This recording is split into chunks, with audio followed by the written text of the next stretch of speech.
नए सीएम के सामने बड़े चैलेंजेस क्या होने वाले हैं।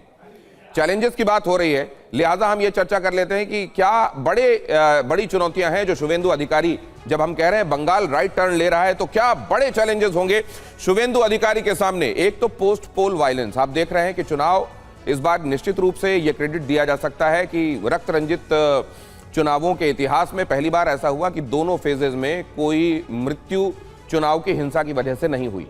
लेकिन उसके बाद के वक्त, शपथ ग्रहण से पहले और चुनाव के नतीजे आने के बाद का ये जो वक्त रहा, उसमें हमने देखा कि अचानक हिंसा बड़ी तेजी से हुई और इतनी ज्यादा हुई कि शुवेंदु अधिकारी के पीए तक को नहीं छोड़ा गया। तो ये एक बड़ा चैलेंज होगा। कानून व्यवस्था को बनाना एक बड़ा चैलेंज होगा। वो इसलिए क्योंकि जो अपराधी रहते हैं वो अपराधी बड़े यहां पर अपॉर्चुनिस्ट हैं। उनको जैसे ही लगता है कि अब जो सत्ता की बयार है किसी दूसरी दिशा में बह रही है, वो उस दिशा में चलना शुरू कर देते हैं, उसका झंडा थामने की कोशिश करते हैं, उसका वर्कर बनने की कोशिश करते हैं, टर्न कोट हो जाते हैं। उनको ये लगता है कि अब सियासी पैटर्नेज लेना है तो जो सत्ता में है उसके साथ चलना पड़ेगा। आर्थिक सुधार एक बड़ा चैलेंज है।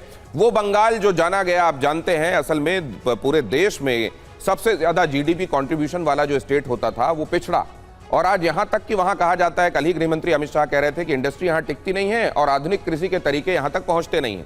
ऐसे में कैसे इस बात को सुधारा जाएगा, विकास की योजनाएं कैसे ऐसे लागू की जाएंगी कि वहां के लोगों के एंटीसिपेशन के हिसाब से चीजें पूरी हो पाएं।